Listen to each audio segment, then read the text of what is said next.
All right, we're here with Eric Lorber of Rain Taxi, and we are at the Twin Cities Book Festival, and he's going to tell us about his must-read book of '08. Well, my must-read so far is this Selected and Last Poems of Olaf Hauge.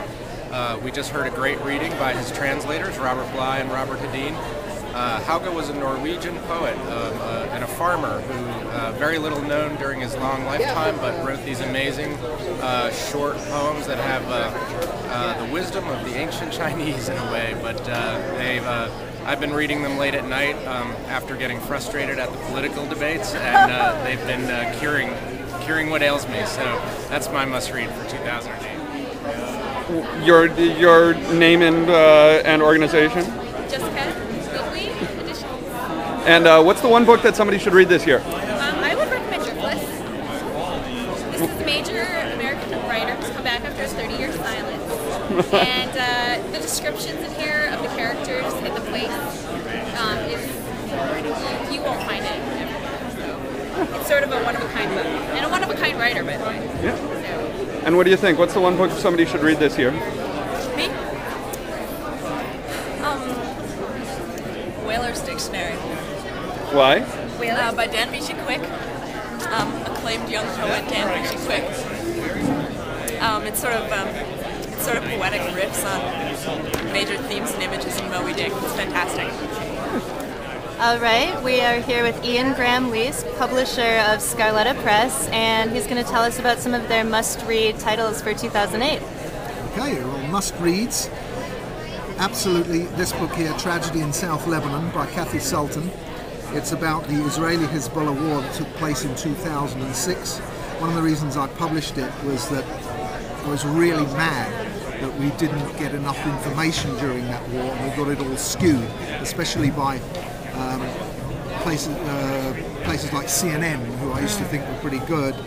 But what I found out from reading this book was that they lied to me too. It really annoyed me. So I was able to gather some of the information from this author, who's brilliant and really does a good job of understanding what's going on in the Middle East. And she put together for me a complete timeline and a political structure for what is really going on there. In fact, the timeline goes back to biblical times and before. And some of the problems there can be traced back to that. And you never think about those things. But she was very clear about how the political system was working on all levels there. Did a very good job of showing us also what the Israeli side was suffering under those rockets that were coming into places in northern Israel, into the Galilee and places like Haifa. So if you're interested in finding out something about the things that you were not told about, this is a really good place to go. So if you read things like Counterpunch, if you listen to Democracy Now!, you listen to my radio show, Right on Radio, you're the kind of person that would like this book. And of course it's a little bit of a heavy subject, and if you have an inkling for something that's a little bit more light, we published this book too, The Once and Future Celt, by Bill Watkins. And this is actually a memoir about a young man who leaves Scotland to go back for his birthday in Birmingham in 1970s England, and runs into the gypsies and breaks his foot and gets captured by the gypsies, falls in love with the gypsy girl. And it's Once and Future Girl, of course, is a sort of spoof, if you will, on the Once and Future King. And sure enough, the story ends down in Glastonbury, at the Glastonbury Tour down in southern England, right in the area which we think is Avalon, where wonderful old King Arthur still rests and is waiting to come up and kick the Saxons out of England. So I don't think that'll ever happen, but this is a good book too. That's a lot of fun.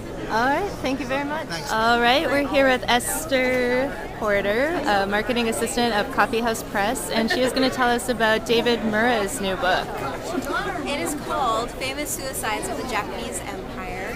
It came out September 1st, and it is a novel about a man who is a professor of history who is retracing the steps of his childhood. He's from a Japanese-American family, and his father is, he was a no-no boy, which was someone in the Japanese-American internment camps during World War II who refused to sign the U.S. loyalty oaths. So they were sort of ostracized by the Japanese American community. a lot of secrecy behind all the history of all of that. So he and his family didn't really talk about it. So he goes back and he learned something about the history of his life and actually the suicide of his father and the suicides around the world and in Japanese culture. And his mother has actually also died with many of her secrets. So he has to go back and try and figure out everything that happened in his family and during World War II, the Japanese American community. All right, and Powerful book. that is new from Coffee House Press? Yes, brand new from Coffee House Press. All right, thank you very much. All right, we're here with Leslie Copenhaver of Grey Wolf Press, and she's going to tell us about a must-read book for 2008. It's called Refresh, Refresh. It's by Benjamin Percy. Actually having a I first picked it up because he currently now lives in my old hometown, Ames, Iowa. Ooh, Ames. But, and I had no idea what I was getting into. This is a totally gripping, awesome book of adventure short stories that take place in rural Oregon. And they're all extremely intense and involve like bears and war and post-apocalyptic craziness. Very, very gripping. Very excellent short stories. Don't read them while you're alone at night, but they're good. Must-reads of 2008. Yep, we're talking to Craig Cox and John Spade, two former Utne editors Yes. from recent years. Oop. Recent years? Not that recent Fairly recent. anymore. Like 5 but years ago. yeah, we're old. We're old. We're exactly the same age. Old Utnes. Oh, really? Yeah, we are. Yeah. But we're not going to We're not going to divulge tell you the what age. that age is. No, But yeah, okay. no. So, My must-read book for 2008 is David Carr's memoir, Night of the Gun. It's a fabulous addiction memoir from a guy who I knew back in the 80s working in the alternative press, City Pages and the Twin Cities Reader. And the life this guy led and was pretty astounding, even to people who knew him, I think. So that's my book of the year, except for John Spade's book. Of course. Yes, my must-read book was written by me. Actually, I have two. It's called How to Believe, and please take a look. It's my look at 34 different Christian believers and how do they actually do their faith as opposed to what is it officially, what are their crises, what are their problems, how do they handle the strangenesses of the Christian faith. And we go everywhere from from famous theologians to ordinary people to guys in prison and stuff like that. And as for books not written by me and spiritual books, let me recommend one called The Wisdom Jesus by Cynthia Bourgeault. It's as we're talking about Christian spiritual books, it's a wonderful take on Christ that brings him closer to the world traditions of wisdom such as Zen and the Vedanta, and makes him more of a teacher in that kind of tradition. And she has real good basis for it. This is one of her themes. She's an interesting Episcopal priest who lives in Victoria, British Columbia, and looks at the more esoteric side of Christianity. Very cool book. Any other books in the works?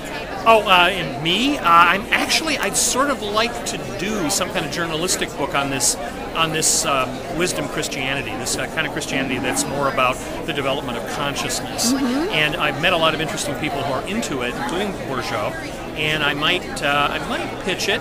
But other than that, I do have a fiction manuscript that I'm circulating around to small literary publishers, and I'm pepped on that right now.